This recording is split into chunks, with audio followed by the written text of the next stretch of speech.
Bismillahirrahmanirrahim. Assalamualaikum warahmatullahi wabarakatuh.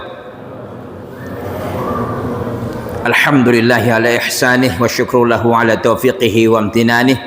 Ashhadu an la ilaha illallah wahdahu la syarika lah ta'zima li sya'nih wa ashhadu anna Muhammadan abduhu wa rasuluhu ad-da'i ila ridwanih. Fa salawatullahi wa salamuhu alaihi wa ala alihi wa ashabihi wa ikhwanih. Ikhwati fillah azani Allah Ta'ala wa iyyakum jami'an. Tadi di pembahasan kita sebelum salat isya tadi kita sudah sampaikan bahwa hidayah itu dibagi oleh para ulama menjadi berapa tadi?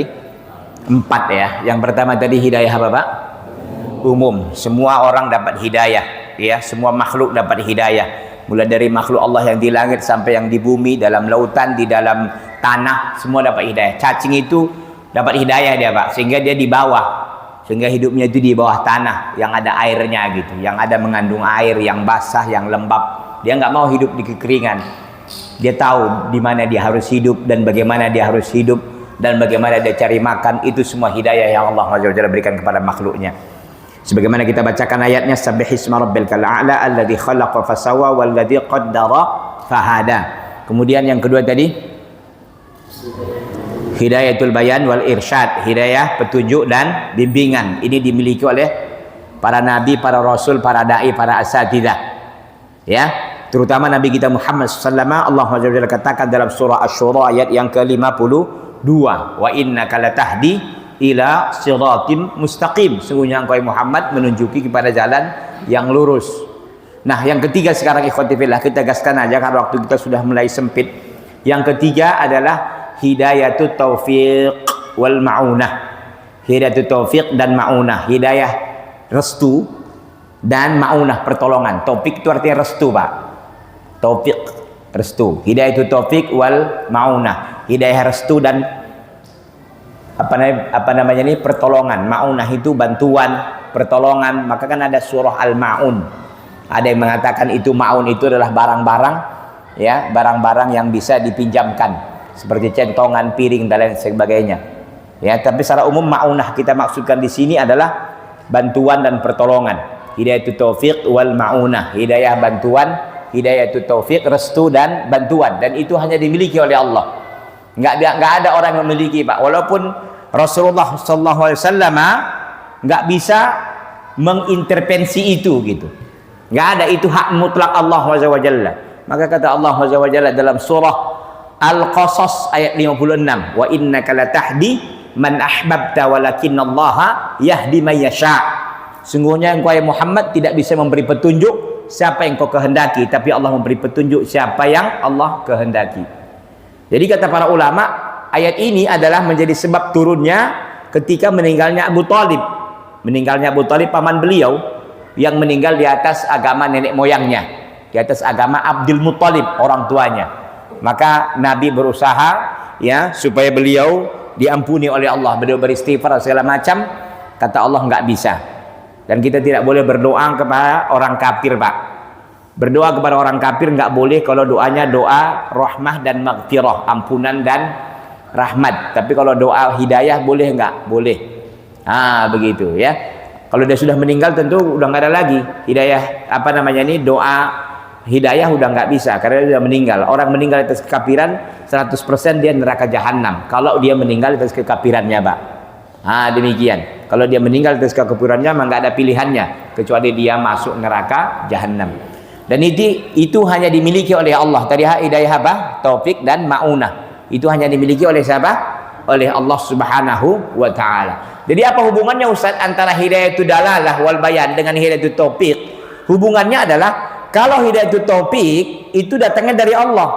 Sehebat apapun kita memberi hidayatul dalalah wal bayan, orang nggak akan bisa Pak kalau Allah SWT tidak memberikan hidayah yang satu ini. Kuncinya kepada Allah lagi gitu. Berapa banyak orang yang tinggal rumahnya itu di dekat masjid, tapi nggak mau ke masjid. Padahal Masya Allah jalan kaki bisa gitu. Ada orang rumahnya jauh, demikian pun dia berusaha, dia jalan kaki, naik sepeda motor, yarhamukallah, naik mobil barangkali ditempuh untuk bisa jalan ke masjid. Tapi itulah hidayah namanya. Jadi bukan soal dekat jauh gitu, soal hidayah ada enggak? Ada orang Masya Allah tidurnya cepat, gitu kan? Tidurnya cepat, dia bangun jam 4, gitu. Tapi nggak sholat subuh, subhanallah. Ngapain? Siap-siap kerja. Allah. Ini orang kerja tukang becak misalkan, udah capek jam 1 baru dia ngantar sewa, ya. Subuh bangun dia jam 4 untuk sholat malam dan sholat subuh, Masya Allah. Ini tukang Pak, dia tukang kerjanya capek gitu kan. Tidurnya mungkin agak lama, ngopi-ngopi sama teman-temannya lagi ngitung-ngitung bahan, sampai jam 11 juga baru tidur gitu. Jam 5 dia usahakan bangun ngapain? Untuk sholat subuh. Jadi bukan ini soal kesibukan, soal apa, ini soal apa ya Wan? Hidayah. Jadi jangan sampai Allah cabut hidayah itu dari antum. Kalau antum sudah nagih sholat subuh, pertahankan kenagihan antum itu. Ya, udah candu sholat subuh, udah candu taklim. Antum candu nggak taklim? Nggak candu ya? Candu Ustaz. Usahakan. Dan namanya orang candu, kalau nggak dapat gimana coba? Nggak enak kan? Gitu kira-kira. Maksud saya bahwa antum berusaha. Bagaimana caranya Ustaz supaya candu taklim? Ya antum usahakanlah supaya antum nagih taklim. Gimana ya? Antum pikirkan akhirat antum ikhwan. Kita ini matinya, mau sehebat apapun antum pasti kita mati. Kita ini dilimit oleh Allah. Saya ini pun berpikir Pak, saya sudah 40 tahun lebih, berarti nggak lama lagi kayaknya. Gitu. Bisa jadi antum duluan, saya belakangan. Nggak ada masalah bagi saya. Itu semua apa namanya ini tergantung kepada Allah Subhanahu wa Ta'ala. Saya belakangan, antum duluan juga nggak ada masalah. Dua-duanya saya oke aja. Antum yang duluan, saya belakangan. Saya yang belakangan, antum yang duluan, gitu. Nggak ada masalah. Ya, itu tergantung kepada siapa? Kepada Allahu Azza wa Jalla. Ya, jadi di sini ikhwan bahwa hati-hati. Maka jujur kita ini menarik sebenarnya. Di waktu kita yang tidak banyak. Ya, Masya Allah beliau memilihkan judul itu muwaffaq, ya, memilihkan judul Ustaz Said ini. Apa dulu dekat kini menjauh. Artinya jangan sampai Pak ini hidayah ini copot dari antum. Hati-hati Pak, hidayah ini kata para ulama mendapatkan hidayah sulit, mempertahankannya lebih sulit, bukan gampang. Maka al hidayah itu hidayatan. Ada ulama yang mengatakan hidayah itu ada dua. Hidayah itu ilal Islam, hidayatun fil Islam. Hidayah ke Islam dan hidayah di dalam Islam. Ustaz, kita di dalam Islam kok dapat hidayah lagi? Iya, karena Islam yang kita maksud itu Islam sesuai dengan sunnah Rasulullah sallallahu alaihi wasallam. Islam yang diamalkan oleh Rasul, yang diamalkan oleh para sahabatnya radhiyallahu taala anhum wa ardahum jami'an. Oke, kita cepatkan aja. Itu hidayah yang keberapa tadi? 3. Yang keempat Pak, hidayah ilal jannah au ilan nar. Hidayah ke surga atau ke neraka. Iya, ada lagi Ustaz. Iya, inilah hidayah ke surga atau ke neraka. Artinya Pak, kalau antum memang ke neraka jalannya, dari sini pun sudah dimulai pelan-pelan. Antum udah malas sholat, kalau kajian payah gitu kan, diajak baca Quran nggak mau, diajak buat kebaikan sulit. Itu kayaknya arahnya udah ke sana itu. Tapi kalau antum dapat pelahir, malam ini kajian, langsung antum batalkan lembur antum malam ini. Anda nggak mau lembur, kenapa? Ada kajian. Ini berarti arahnya udah kemana nih? Tapi ini antum tidak lestarikan, antum jaga. Jangan hanya semangat istilah orang. Mohon maaf saya, panas-panas apa? Teh apa? Paham Pak? Pernah lihat teh ayam? Saya pun sering lihat teh ayam memang. Tapi katanya panas awalnya, betul. Saya nggak tahu, cobalah yang ingin ya. Maksud, itu istilah kan Pak? Saya kira itu bukan istilah yang saya aja buat, bukan saya yang pertama buat itu, udah banyak orang. Maksud saya Pak, kita bertahan. Makanya Pak ya, ketika kita lari dari sunnah Rasulullah SAW, jangan-jangan kita belajarnya dulu bukan karena Allah. Curigai diri antum. Keikhlasan ini penting ikhwan, dan keikhlasan itu berat, bukan perkara mudah. Orang ikhlas di awal gampang, ikhlas di tengah sulit, ikhlas di akhir lebih sulit. Nggak gampang. Keikhlasan itu dijaga dari semua sisi. Ikhlas sebelum beramal, ikhlas ketika beramal, ikhlas setelah beramal. Jadi bukan hanya di awal aja. Jadi hidayah kepada surga dan neraka, iya, hati-hati antum. Karena Allah SWT akan kelak menjadikan hati antum berkhianat ketika detik-detik terakhir antum hidup di atas permukaan bumi ini. Dan ini sebuah petaka yang sangat luar biasa ikhwan. Hati-hati saya katakan, hati-hati hati antum berkhianat kepada antum ketika antum butuh hati itu untuk istiqamah, untuk tetap di atas hidayah Allah Azza wa Jalla. Kapan itu? Ketika di akhir hidup kita perlu untuk mengucapkan la ilaha illallah, tapi di situ hati antum berkhianat kepada antum. Dan para ulama sangat menakutkan hal itu. Mereka selalu mohon kepada Allah agar dikuatkan hati mereka untuk terus teguh di atas keimanan kepada Allah. Karena hati yang berkhianat itu sangat berbahaya sekali, apalagi di detik akhir kehidupan kita, Bapak dan Ibu, ikhwan dan akhwat rahimani Allah taala wa iyyakum jami'an. Dalilnya mana Pak Ustaz? Dalilnya kita lihat di dalam surah As-Saffat ayat 22 23. Allah Azza wa Jalla mengatakan, "Uhsyurul ladzina zalamu uhsyurul ladzina zalamu wa azwajahum wa ma kanu ya'buduna min dunillahi fahduhum ila siratil jahim."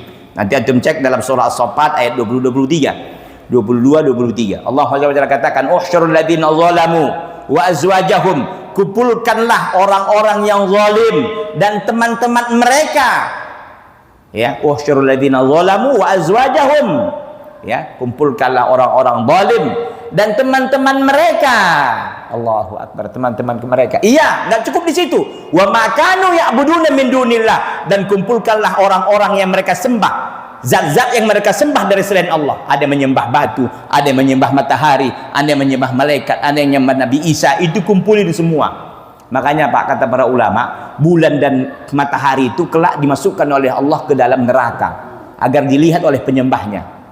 Mereka dimasukkan juga. Inilah penyembahan kita dulu. Tapi kata para ulama, bulan dan matahari itu dimasukkan, mereka nggak merasa panas, nggak merasa kepanasan, karena itu bukan sebagai adab untuk menunjukkan kepada penyembahnya aja. Karena kata Allah, Allah berjanji bahwa setiap yang disembah di atas permukaan bumi akan masuk dengan yang disembahnya jika mereka menyembah bukan Allah Azza wa Jalla. Jadi kata Allah Azza wa Jalla, kumpulkanlah orang-orang zalim dan teman-teman mereka dan apa yang mereka sembah dari selain Allah Azza wa Jalla. Fahduhum ila siratil jahim.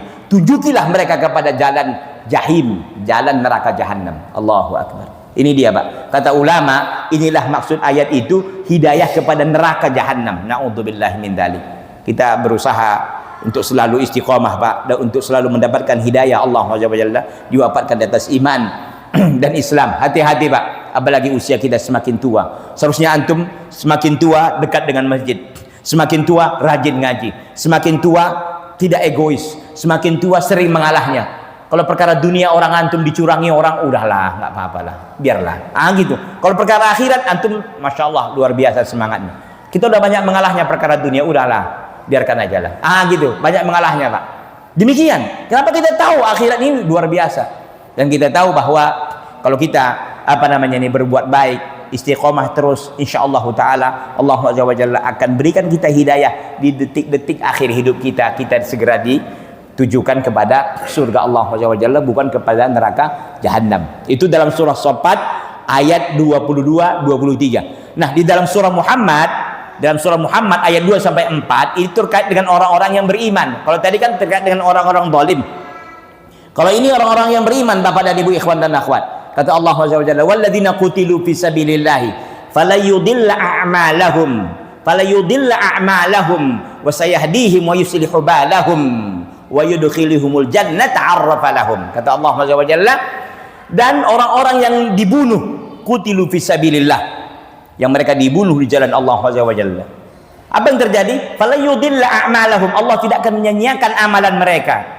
Sayahdihim wa yuslihu balahum, Allah akan memberikan petunjuk kepada mereka dan akan memperbaiki keadaan mereka. Terus apa? Wa 'arrafa lahumul jannata lahum, dan Allah wa yudkhiluhumul jannata 'arrafa lahum, dan Allah akan masukkan mereka ke dalam surga yang telah Allah perkenalkan kepada mereka. Kata para ulama bahwa ayat ini menunjukkan bahwa orang-orang yang beriman, yang mendapatkan hidayah Allah Azza wa Jalla, yang istiqamah di atas hidayah, akan Allah Azza wa Jalla tunjukkan mereka ke dalam surga Allah Azza wa Jalla. Antum tahu Bapak dan Ibu, ikhwan dan akhwat, bahwa ada 13 tahapan yang akan kita lalui Bapak dan Ibu, ikhwan dan akhwat, sebelum kita menuju surga. 13. Pertama, kata para ulama, akan ada kematian setelah kehidupan ini. Setelah ada kematian, apalagi Ustaz? Akan ada yang disebut dengan alam barzakh. Yang ketiga, akan ada yang disebut dengan istilahnya al-ba'tsu, kebangkitan. Yang keempat yang disebut dengan mahsyar. Yang kelima disebut dengan al-haud. telaga Nabi sallallahu alaihi wasallam. Yang keenam disebut dengan al-qada, persidangan. Yang ketujuh yang disebut dengan al-hisab, perhitungan. Yang kedelapan al-mizan, timbangan. Yang kesembilan dulmah, kegelapan. Yang ke-10 sirat, yaitu sirat yang dibentangkan di atas neraka Jahannam. Yang ke-11 itu adalah Jahannam, karena sirat itu Pak dibentangkan di atas neraka Jahannam. Yang ke-12 adalah apa namanya ini, disebut dengan surga. Ada 12 lagi yang akan kita lalui, insyaallah taala kita dikumpulkan oleh Allah ke dalam surga Allah azza wajalla. Ini perjalanan panjang kita ikhwan, dan menentukannya di sini ikhwan dan akhwat. Jadi kalau kita tidak sungguh-sungguh di sini, bagaimana kita mempertahankan dan menjalani setelah ini? Kita nggak tahu antah berantah negeri yang belum pernah kita jalani, yaitu yang bernama mulai nanti kematian alam barzah. Dan di sana sendiri-sendiri Pak, nggak di dunia ini. Dunia rame-rame kita enak-enak ya kan, bisa nanya kawan. Sana nggak ada lagi kawan, kecuali amal soleh kita jika ada, amal jariah yang pernah kita lakukan. Ikhwati billah azani Allah taala wa iyyakum jami'an. Inilah dia 4 hidayah kata para ulama yang sudah kita jelaskan tadi, mulai dari hidayah umum, hidayah amah, kemudian hidayatul bayan wal dalalatul wal irsyad, kemudian hidayatul taufiq wal maunah, kemudian hidayatul ilal jannah atau ilal nar, ke surga atau ke neraka. Kata para ulama, kita harus mempertahankan ini semua ikhwati fillah, hidayah yang Allah SWT telah berikan kepada kita ini. Jangan seperti judul kita ini, kini dulu dekat sekarang menjauh. Bahaya ikhwan, jangan sampai kita semakin kita mendekati usia kematian ini, kok kita semakin jauh dari Allah, jauh dari sunnah, jauh dari tauhid, jauh dari ta'lim, malas ngaji. Hati-hati ikhwati billah, a'azzani Allah taala wa iyyakum jami'an. Makanya Pak, kita disuruh oleh Allah minta hidayah berapa kali dalam sehari? Berapa kali Bapak dan Ibu ikhwan dan akhwat? Minimal 17 kali. Minimal 17 kali kita minta hidayah kepada Allah SWT. Yang kita bacakan di dalam surah Al-Fatihah, yang itu rukun dari rukun salat.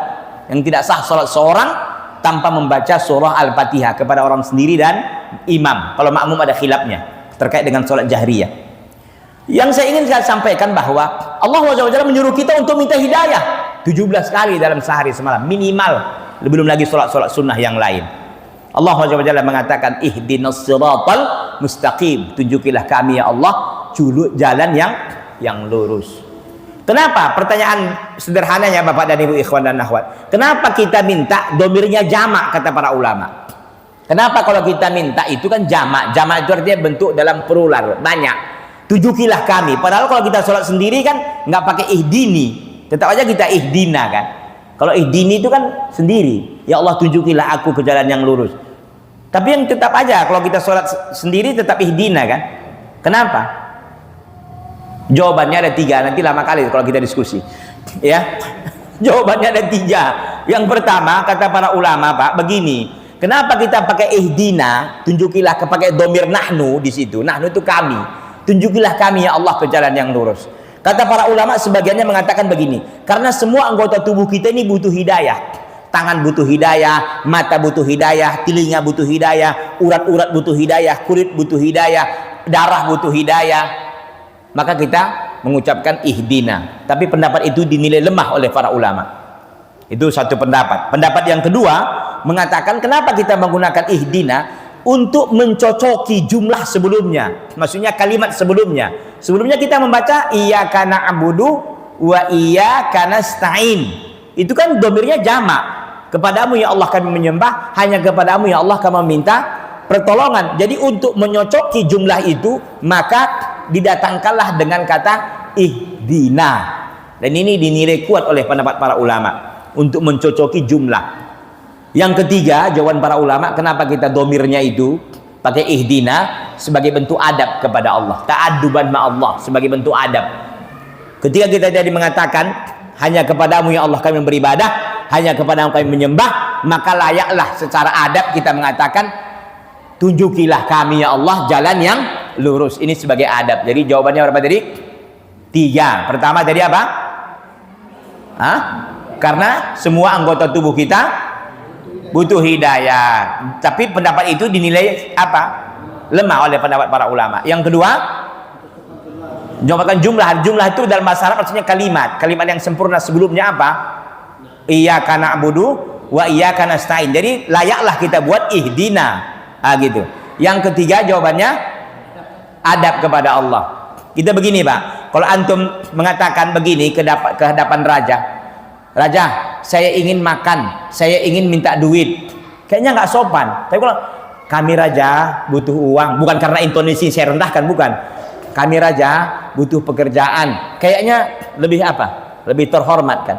Dan Allah SWT sering dalam Al-Quran itu menggunakan kata dhamir di ta'zim untuk mengagungkan diri, untuk sebagai bentuk pengagungan. Dan itu bukan berarti Allah banyak, bukan.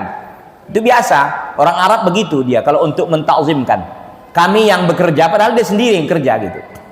Ah, gitu sebagai bentuk ta'zim katanya, sebagai bentuk pengagungan dan pembesaran. Itu dan itu nggak ada masalah. Baik. Jadi kita meminta kepada Allah, ihdinas siratal mustaqim, tunjukilah kami ya Allah jalan yang lurus. Siratul mustaqim itu apa rupanya Pak? Ibnu Katsir rahimahullah, lama-lama. Saya tanya nanti lama waktunya. Ibnu Katsir rahimahullah memberikan jawabannya 5 Pak. Yang pertama, jalan Nabi. Siratul mustaqim itu jalan Nabi. Bapak catat Pak ya. Yang kedua, jalan sahabat. Yang ketiga, kebenaran. Yang keempat adalah Al-Quran. Yang kelima, Islam. Hancur. Nggak ada yang bisa ya? Yang pertama tadi apa? Jalan Nabi. Siratul mustaqim itu jalan Nabi Pak. Jalan yang lurus itu jalan Nabi. Ya. Yang kedua, jalan sahabat. Yang ketiga, kebenaran. Yang keempat, Al-Quran. Yang kelima, Islam. Kata Ibnu Katsir rahimahullahu taala, wa kullu hadhil aqwal sahihatun. Semua perkataan ini benar. Dan ini tidak bertentangan satu dengan yang lain. Kenapa? Karena satu dengan yang lain itu saling menguatkan Pak. Kenapa? Siratul mustaqim jalan Nabi. Jalan Nabi, jalan siapa lagi? Pasti jalan siapa? Jalan sahabat. Jalan Nabi dan jalan sahabat, jalan benar atau jalan salah? Jalan benar itu sumbernya apa? Al-Quran itu apa itu? Islam. Ah, demikian Pak. Sumber Islam itu Al-Quran dan sunnah Rasulullah sallallahu alaihi wasallam. Jadi nggak bertentangan Pak. Apa namanya ini? Antara 5 apa tadi? 5 pendapat ini tadi, tapi saling apa? Saling menguatkan antara satu dan tidak bertentangan maksudnya. Kalaupun dia khilaful lafzi kata para ulama. Kalaupun dia khilafut tanawwu, bukan khilafut tabad. Khilafut tanawwu itu khilaf yang sifatnya variatif, bukan saling bertentangan, dan itu ditolerir oleh para ulama rahimahumullahu taala rahmatan wasi'atan. Taib. Apa maksudnya Pak? Kita sering mengatakan ihdinas siratal mustaqim. Ya Allah, tunjukilah kami jalan yang lurus. Tunjukilah kami jalan yang lurus. Jalan yang lurus tadi kan kita sebut ada 5 tadi itu. Oke, kenapa kita selalu minta ihdina? Kenapa nggak cukup sekali aja? Nah, kata para ulama. Dan kita kalau kita sholat 17 kali itu kan minimal kan Pak. Kalau antum yang jaga sholat 5 sholat rawatibnya lagi yang 10 atau 12 rakaat udah berapa? Karena kata para ulama Pak, seorang muslim ya, minimal dia sholat sekitar 30 rakaat per hari atau 31 rakaat per hari. Antum bayangkan, kenapa bisa begitu? Karena begini, kita ambil yang minimal aja ya.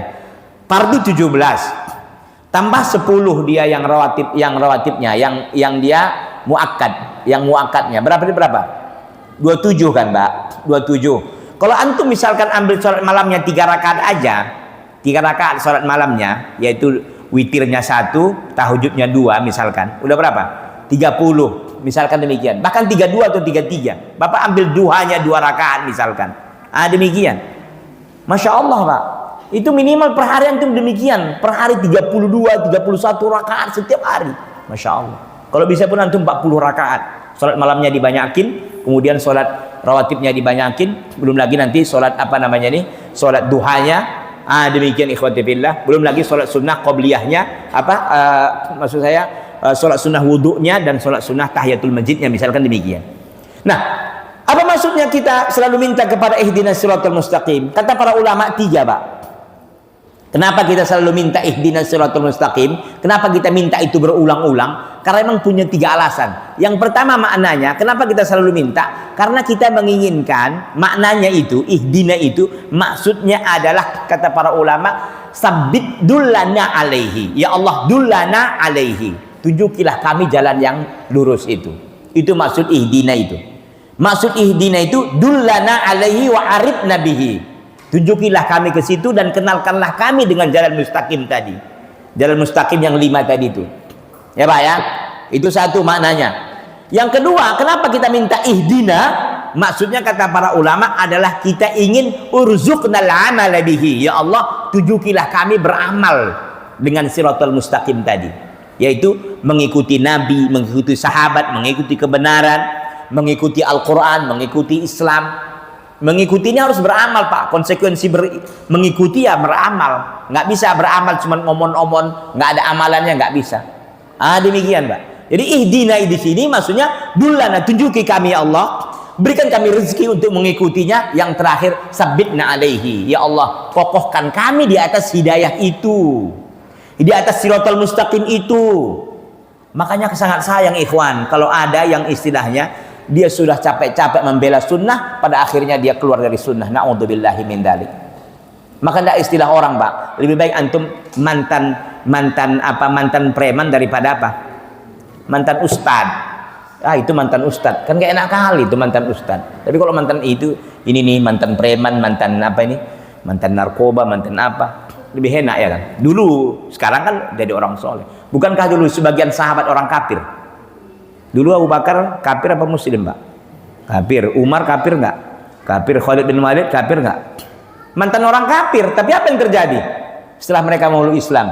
Masya Allah, orang yang sangat luar biasa. Bahkan sebagian mereka langsung dijamin surga oleh Nabi Sallallahu Alaihi Wasallam. Bukankah dulu Nabi tersesat? Antum kok nggak yakin? Iya, Allah yang bilang, bukan saya Pak.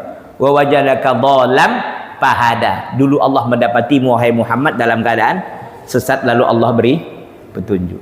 Semua kita ini sesat ikhwan, kecuali orang-orang yang mendapatkan petunjuk. Kalau antum sudah dapat petunjuk, jagai, rawat, lestarikan petunjuk itu, jangan dilepas. Bahaya ikhwan, bahaya sekali ikhwan. Oleh karena itu maka kita selalu minta ihdinas siratal mustaqim. Maksudnya tadi apa?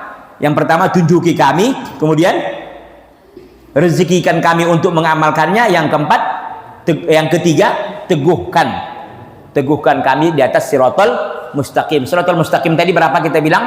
5. Apa jadi? Jalan Nabi, jalan sahabat, kebenaran, Al-Quran, Al-Quran dan Islam. Baik, kita lanjutkan yang kedua. Masih yang kedua, sementara waktu kita 20.40 waktu Indonesia bagian Barat, sementara timingnya ini 21 ya waktu Indonesia Barat, 20 menit lagi, mudah-mudahan cukup ya. Yang kedua adalah futur. Beda Pak antara futur dan fatur. Kalau fatur itu makan pagi, kalau al-ghoda makan siang, kalau al-asya makan malam. Antum harus bisa itu, minimal itulah antum bahasa Arab antum. Alhamdulillah ya kan Pak. Ada fatur nggak? Mi ada fatur nggak? Bukan futur ya. Futur nanti kendor, malas, itu artinya fatur ya. Kalau futur itu artinya apa? Kendor, malas. Kalau fatur makan pagi. Kalau dalam bahasanya, bahasa Inggrisnya apa? Makan pagi? Breakfast. Kalau makan siang, lunch. Makan malam, dinner ya. Nah, antum yang sering dinner ya, gala dinner gitu ya, masya Allah. Taib. Itu dia. Jadi fatur makan pagi, kok fatur, futur maksud saya kok makan pagi aja. Ini belum pagi kok udah makan pagi. Kita lanjut, futur Pak. Futur itu artinya kendor, tidak semangat.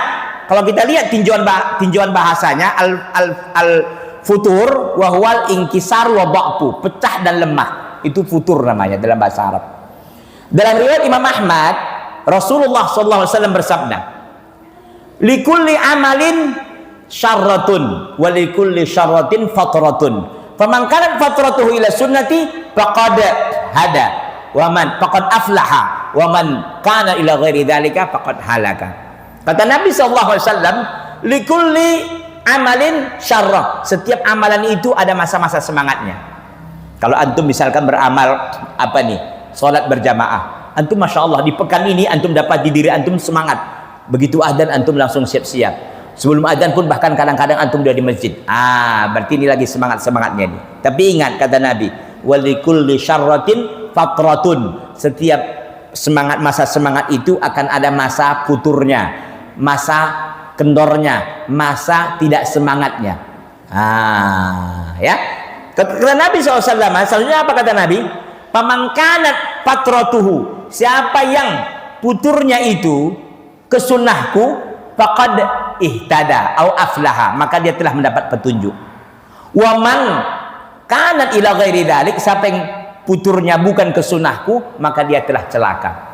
Bagaimana memaknai hadis ini Pak Ustadz? Begini kata para ulama, kita jelaskan 4 aja Pak ya. Tingkatan orang futur itu ada 4. Yang pertama, futur itu kan artinya malas, nggak semangat dalam beribadah kepada Allah. Oke, tingkatan yang pertama, dan ini masih level aman, yaitu orang yang hanya melakukan kewajiban tapi meninggalkan sunnah. Ini tingkatan yang pertama Pak. Tapi ini belum futur iya, tapi sudah mulai ke arah futur. Udah mulai futur ya Pak. Cuman yang wajib-wajib aja. Kalau wajib-wajib aja dilakukan, itu akhirnya nanti itu pun bisa tinggal. Kenapa kita dianjurkan untuk melakukan sunnah Pak?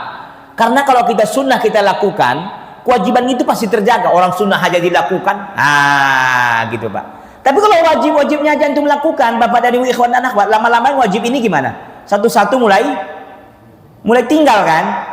Yang 5 waktu nanti udah mulai 1 waktu hilang, lama-lama hilang semua. Hati-hati ikhwan. Dan ini tingkat futur yang pertama adalah orang yang hanya melakukan kewajiban, meninggalkan sunnah. Dan ini masih level aman.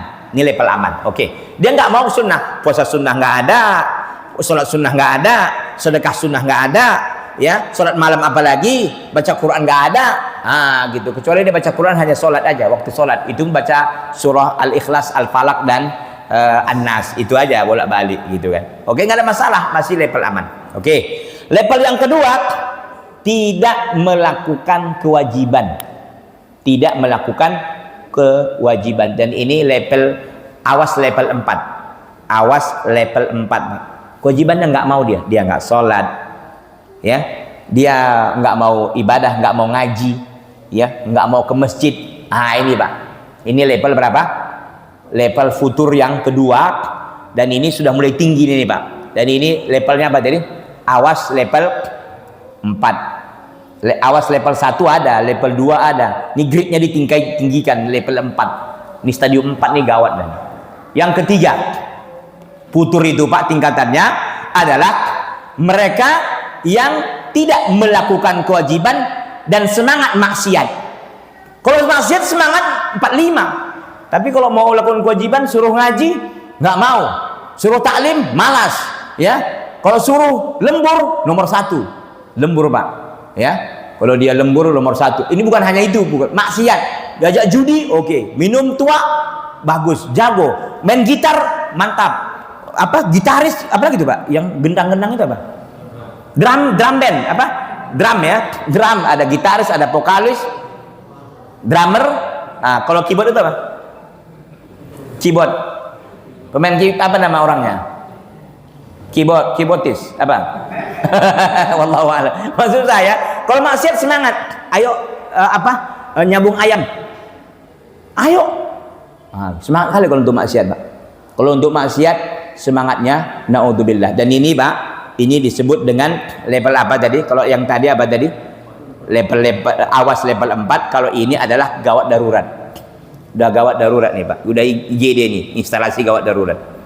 Begitu. Level 4. Cepat aja waktu kita udah nggak banyak Pak. Level 4 apa dia? Level 4 orang yang tidak melakukan kewajiban dan benci dengan ibadah. Kalau tadi kan semangat maksiat, tapi yang nggak benci kali dengan ibadah. Ini benci gitu loh Pak. Subhanallah. Ini gawat Pak. Makanya judul kita ini menarik sebenarnya malam ini. Apa itu? Dahulu dekat, sekarang menjauh. Itu. Hati-hati ikhwan. Maksud saya, bintingin diri antum Bapak dan Ibu ikhwan dan akhwat dengan hidayah yang Allah Azza wa Jalla titipkan kepada antum ini untuk antum jaga dan rawat. Hati-hati ikhwan. Setan bermain terus. Setan paling nggak suka nengok pengajian kayak gini, setan nggak suka. Tapi kalau pengajian yang ada keyboardnya, pengajian yang ada musik-musiknya, ya itu setan gimana? Semangat nggak? Semangat. Gitu. Antum ingat dakwah salafiyah manhajus salaf, satu-satunya manhaj, satu-satunya dakwah, kelompok dakwah di Indonesia ini yang mereka ini mendakwahkan tauhid. Satu. Yang kedua, yang mereka ini mendakwahkan manusia menuju jalan yang benar. Nggak ada kita tokoh-tokohi masyarakat, Pak. Kita selalu terbuka. Qala Allah, qala Rasulullah, ini pendapat ulama. Silahkan. Ustaz saya bermadhab, silahkan Anda bermadhab. Tapi jangan fanatik. Kalau madhab Anda berbenturan dengan dalil, tinggalkan madhab, ambil dalil. Dan itu nasihat para imam.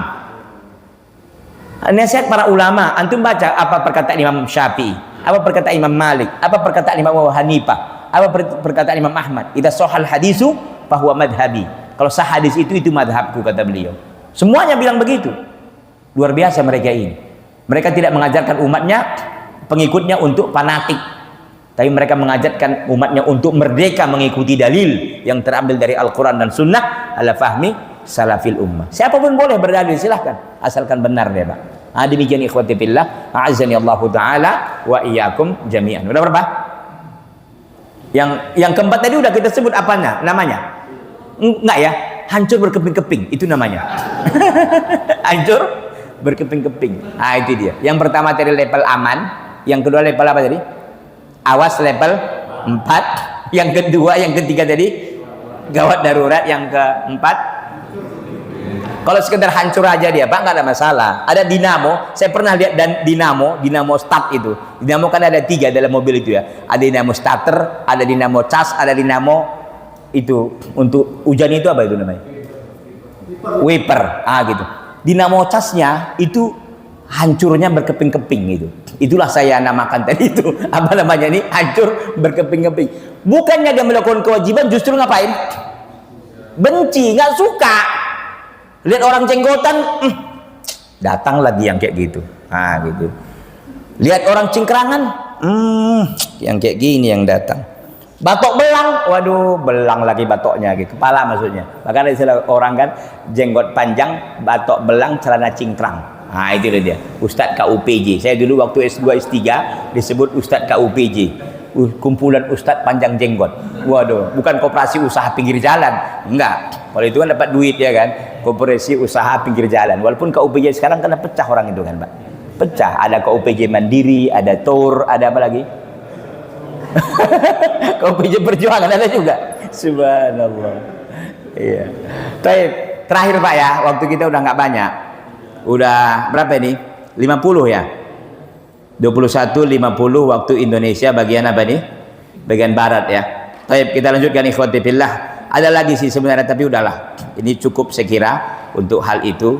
Kita cukupkan aja, kita lanjutkan ke yang bahasan terakhir apa? Husnul khotimah. Ikhwan dan akhwat rahimani Allah taala wa iyyakum jami'an.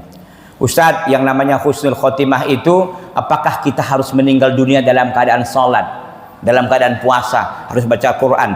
Kita katakan tidak. Kenapa? Karena yang dikatakan husnul khotimah itu, ikhwan, orang yang Allah berikan taufik untuk melakukan ketaatan kepada Allah sebelum dia meninggal dunia. Itu dia. Saya ulangi.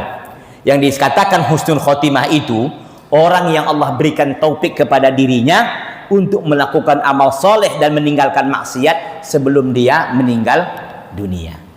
Itu dia. Itu yang disebut dengan husnul khotimah. Dan contohnya ada.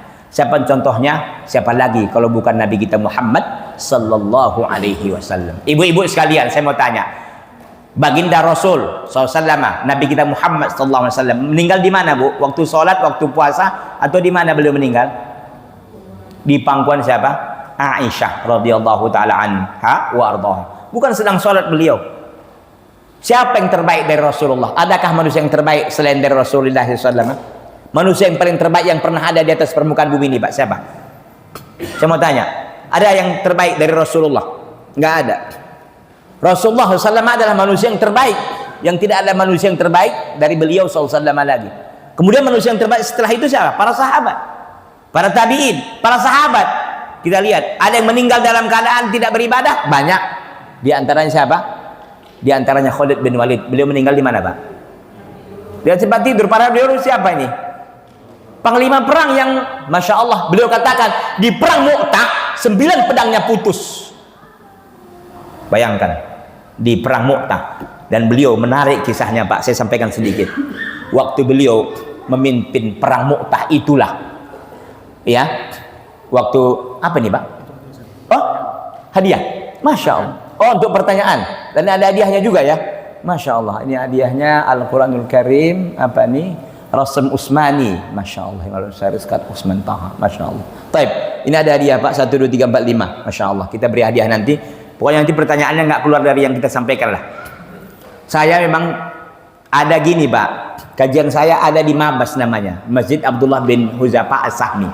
Kalau antum tahu Sujuya Tanjung Merawa, kalau dari sini sebelah kiri, itu ada masjid yayasan namanya Masjid Abdullah bin Huzafa As-Sahmi, dan qadarullah saya di situ pembinanya. Mereka buat setiap pekan saya ngisi Zoom malam Jumat pekan kedua, dan ada Facebooknya juga itu.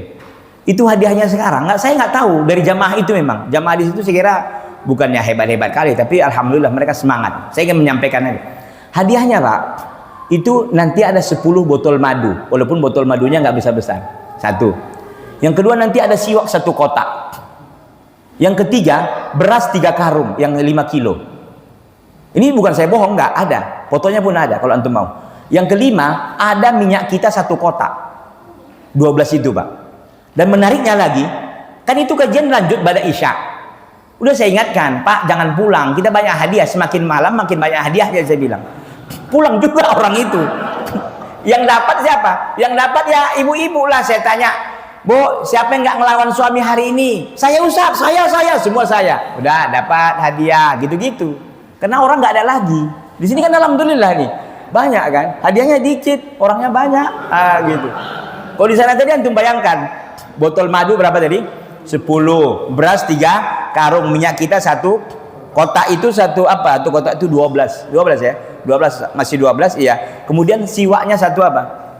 1 kotak. Siwak yang apa itu Pak? Yang itu sunnah sebenarnya gitu. Kalau kita mau sholat siwakan. Kalau kita kan, aduh, sunnah ini pun kita orang sunnah tapi jauh dari sunnah, itu kadang-kadang memang sulit juga Pak. Taib, kita nggak usah itu dulu ya, kita lanjutkan dulu nih tadi husnul khotimah tadi belum selesai. Husnul khotimah ikhwan, apa saya katakan tadi? Husnul khotimah itu gimana? Orang yang berikan topik untuk melakukan amal soleh, ketaatan, dan dijauhkan dari segala maksiat sebelum dia meninggal dunia. Itulah yang disebut dengan husnul khotimah. Husnul khotimah itu Pak, artinya husnul itu baik, khotimah penutupan yang baik. Oke, hadisnya mana Ustaz? Dalilnya mana? Dalilnya dalam riwayat Al-Imam At-Tirmidzi dan yang lainnya. Rasulullah SAW mengatakan, idza aradallahu bi 'abdihi khairan yasta'miluhu ista'malahu. Kalau Allah Azza wa Jalla menghendaki kepada hambanya kebaikan, Allah pasti memakainya. Para sahabat bingung gimana memakainya. Kaifa yasta'miluhu ya Rasulullah? Bagaimana Allah memakai hambanya itu? Kata Nabi sallallahu alaihi wasallam, an yasta'milahu bi ta'atihi. Allah gunakan hambanya ini untuk taat kepada Allah. Itu namanya Pak husnul khotimah. Paham? Saya ulangi, Nabi katakan kalau Allah menghendaki kepada hambanya kebaikan, Allah akan pakai dia, Allah akan gunakan dia. Para sahabat bingung, kaifa yasta'miluhu ya Rasulullah? Bagaimana Allah menggunakan hambanya ini? An apa tadi? An ya'mala an yasta'milahu bi ta'atillah. Allah gunakan orang ini, hambanya ini untuk taat kepada Allah. Allah jadikan dia tunduk kepada Allah. Allah jadikan dia orang yang baik. Allah jadikan dia orang yang soleh. Allah jadikan dia orang yang semangat ta'lim, semangat untuk hadir kajian, semangat untuk bersedekah, berimpak di jalan Allah Azza wa Jalla. Dia pikirkan akhiratnya. Dia tahu bahwa perjalanan menuju akhirat ini panjang. Enggak ada modal lain kecuali kita mempersiapkan diri kita sekarang di sini. Demikian ikhwati fillah, a'azzani Allah taala wa iyyakum jami'an. Jadi jangan antum kira orang yang husnul khotimah itu harus meninggal di atas waktu dia sujud Masjidil Haram. Enggak mesti, enggak kelaziman. Para ulama ada yang meninggal sakit, enggak lagi sholat dia. Ibnu Utsaimin, Ibnu Baz, itu bagaimana coba? Apakah kita enggak katakan husnul khotimah? Kita mengatakan itu husnuzon kita kepada Allah, insya Allah mereka husnul khotimah. Demikian. Kemudian ikhwati billah, azani Allah taala wa iyyakum jami'an. Kita ingin menyampaikan bahwa husnul khotimah adalah merupakan, ada ciri-cirinya enggak Ustaz? Iya, itu berdampak kita semua. Di antaranya kata para ulama, di antara ciri orang husnul khotimah meninggalnya hari Jumat atau malam Jumat. Tapi ini jangan disetel Pak, yang Bapak setel Bapak malam Jumat, enggak. Itu tergantung kepada Allah. Ustaz, dia kayaknya nggak soleh-soleh kali Ustaz, tapi dia meninggalnya malam Jumat dan hari Jumat. Boleh jadi antum tidak tahu dia punya amalan yang antum tidak tahu, dia sembunyikan. Selama ini mungkin dia punya amalan spesial yang dia hanya tahu di bainahu bainallah, di antara dia dan di antara Allah. Boleh jadi.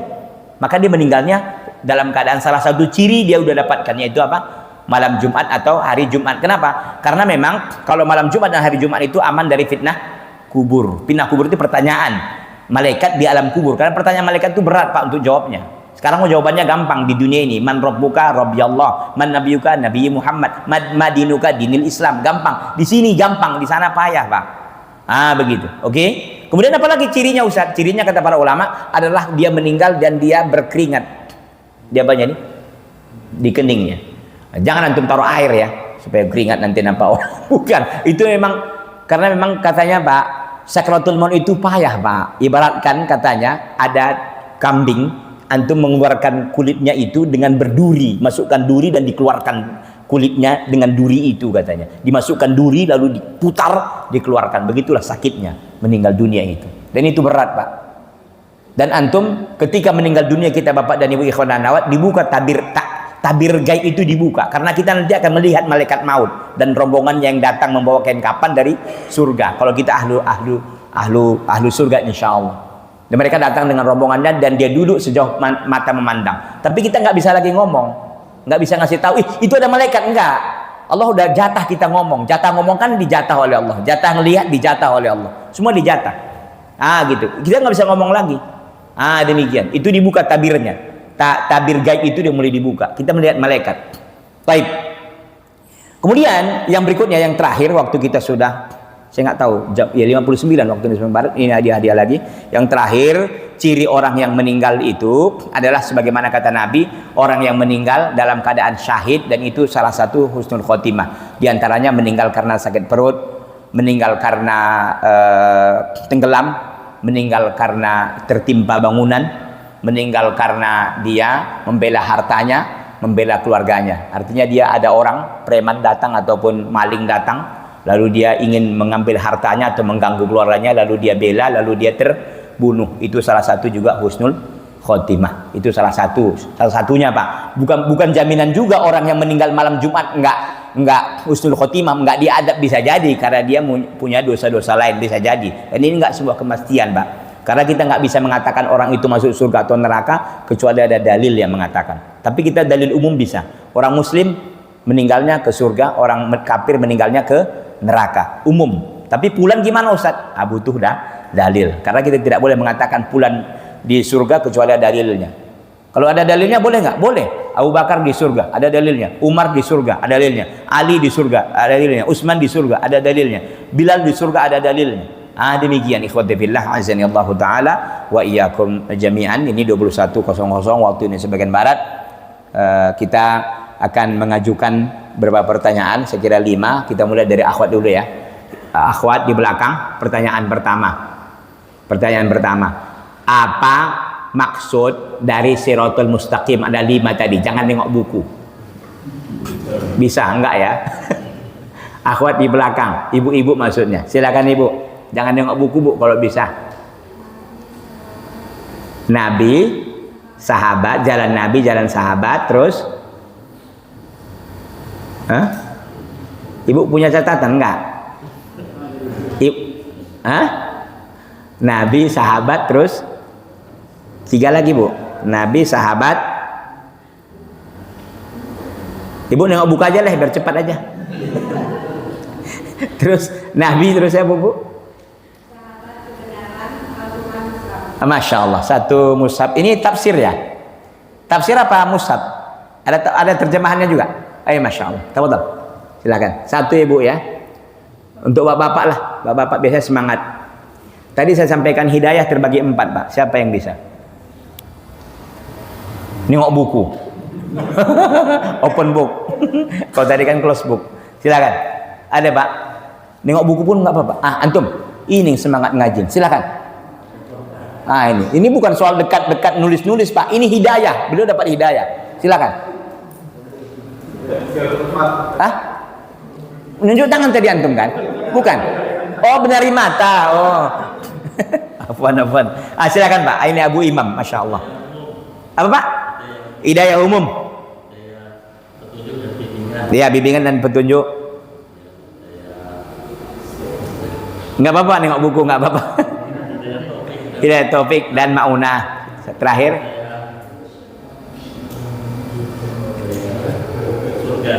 Hidayah ke surga atau ke neraka. Satu hadiah Pak. Silakan. Ada panitianya nih, nggak ada?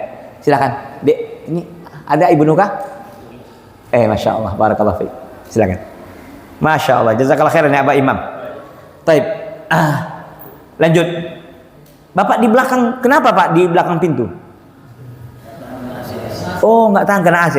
Masya Allah, masya Allah. Kita kasih satu buku ini Pak, karena beliau nggak tahan AC. Nah itu dia. Memang sini enak ngaji Pak, nggak tahan AC pun dapat hadiah. Nah itu. Ibu-ibu di belakang lagi ya. Ibu-ibu di belakang. Ya Bu. Oke. Pertanyaannya gampang aja Bu. Tadi udah kita sampaikan bahwa apa namanya ini, makna siratal mustaqim itu kan kita buatnya domirnya jamak. Kata gantinya kan jamak Bu, maksudnya ihdina kan. Buka buku boleh. Kenapa kita pakai ihdina? Kenapa kalau kita nggak sholat sendiri ihdini aja? Ibu-ibunya satu orang itu aja dia. Yang lain nggak ada? Oh banyak. Coba kalau banyak memang. Hah? Suara ibu nggak jelas. Angkat sikit lagi Bu. Apa tadi? Apa ada Ustadz Said dengar nggak? Apa katanya? Bapak dengar nggak? Apa? Ke seluruh tubuh. Apanya ke seluruh tubuh? Hah? Petunjuk. Oke. Karena seluruh anggota tubuh kita ini butuh apa? Petunjuk, butuh hidayah. Apa? Mata butuh hidayah, telinga butuh hidayah. Oke. Tapi pendapat itu dinilai apa tadi Bu? Oke lah, nggak usah pendapat itu lagi. Yang kedua nanti lama kali.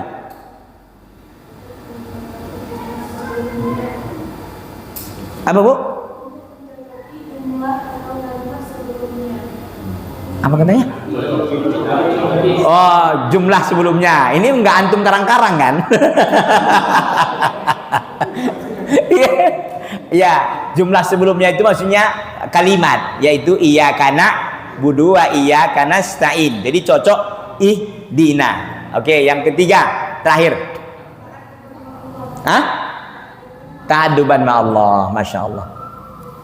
Satu ini Pak, silakan. Itu, Ustaz. Terakhir, bapak-bapak lah ya. Nah, bapak-bapak gampang aja. Bapak-bapak gampang aja Pak. Tadi putur kan? Putur.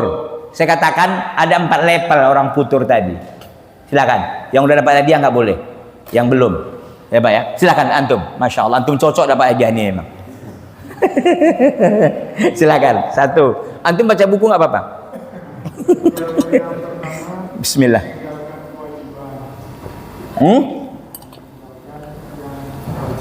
Itu level berapa itu? Hanya meninggalkan yang wajib saja. Meninggalkan wajib saja? Wajib saja yang dilakukan. Sunnahnya? Itu gimana? Level aman atau level apa? Level aman. Oke, masya Allah. Yang kedua? Sudah mulai meninggalkan yang wajib dan sunnah. Sudah meninggalkan? Meninggalkan yang? Tidak melakukan yang wajib.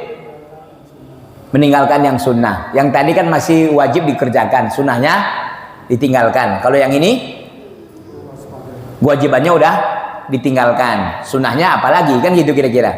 Apa itu yang namanya? Level awas level 4. Awas level 4. Terus yang ketiga? Tidak melakukan kewajiban namun maksiat semangat. Semangat berapa? 4 berapa? 45. Artinya semangatnya luar biasa Pak. Kalau untuk mabuk nggak hitungan dia Pak. Untuk sedekah payah kali. Untuk mabuk dia bayari semua. Masya Allah. Tua berapa nih? Dari 250.000. Masya Allah. Untuk sedekah bisa 5.000 akhi? Nggak bisa. Kalau untuk tua 250 bisa. Lanjut Pak yang ketiga. Yang keempat. Itu apa tadi yang ketiga itu? Gawat darurat dah ya. Oke, yang keempat. Tidak melakukan kewajiban dan maksiat membenci kebaikan. Benci kebaikan. Jangankan mau lakukan kewajiban, bahkan cenderung apa? Benci.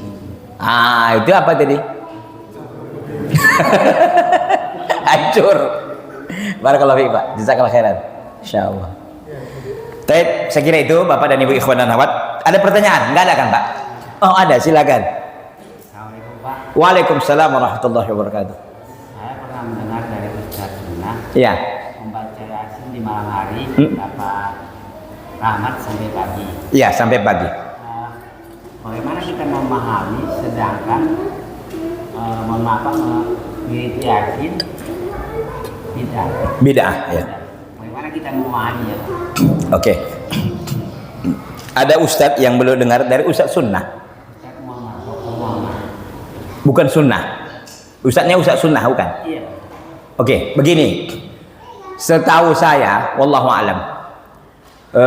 Setahu saya, sejauh yang kami pelajari, hadis-hadis yang terkait dengan keutamaan Yasin itu beredar antara dhaif dan maudhu', lemah dan palsu. Itu hadisnya. Kalau dia hadis dhaif, kata para ulama, enggak bisa dijadikan landasan dalam beramal kecuali sebagai syawahid. Syawahid itu artinya dia sebagai untuk ngeramai-ramaikan aja. Dia ada, hadis utamanya ada, hadis umdahnya ada. Contoh, an-nazafatu minal iman itu hadis dhaif. Enggak apa-apa dipakai. Kenapa? Karena ada hadis sahihnya apa?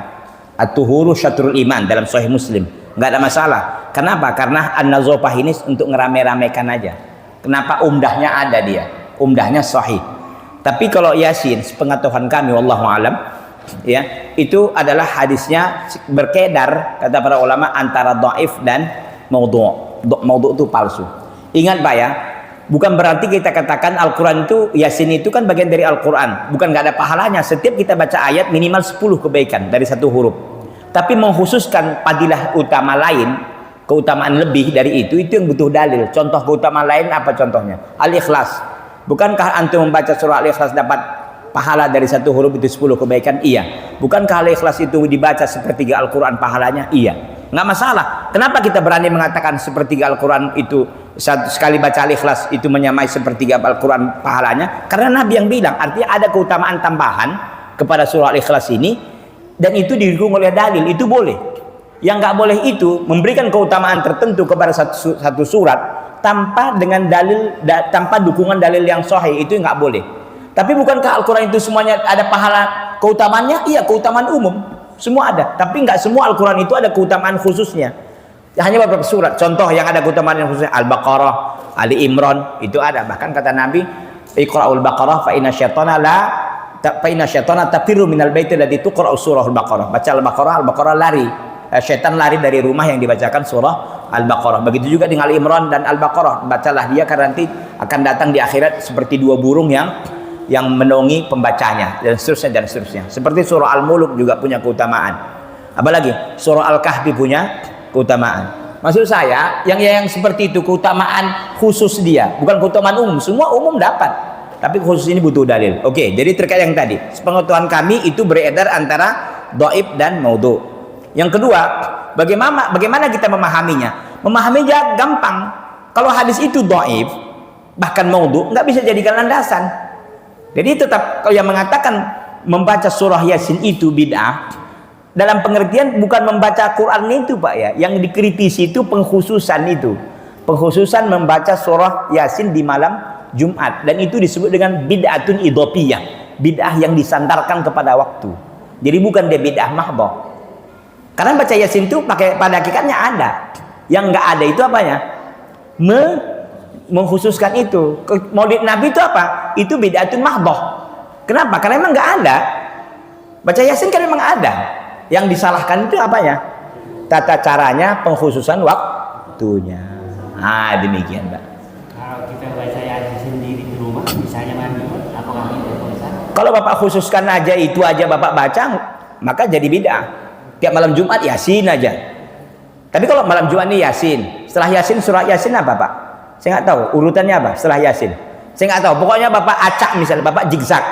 Mungkin Jumat ini Yasin, Jumat depannya Bapak baca Al-Muluk, Al-Kahfi, misalkan demikian. Ya nggak ada masalah.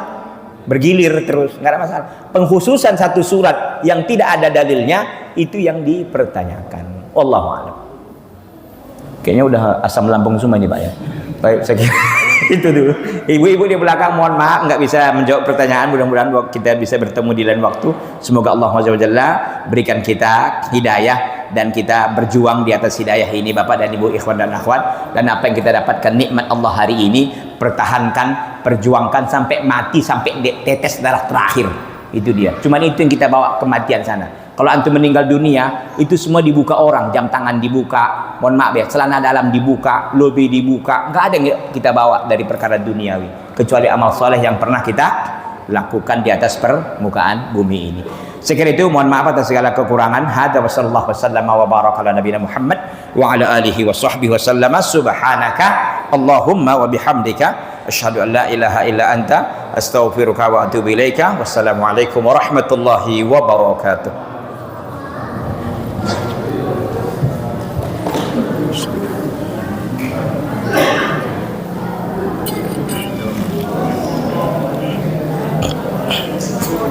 Keren Pak, jazakumullah khairan. Barakallahu fikum. Boleh diskusi.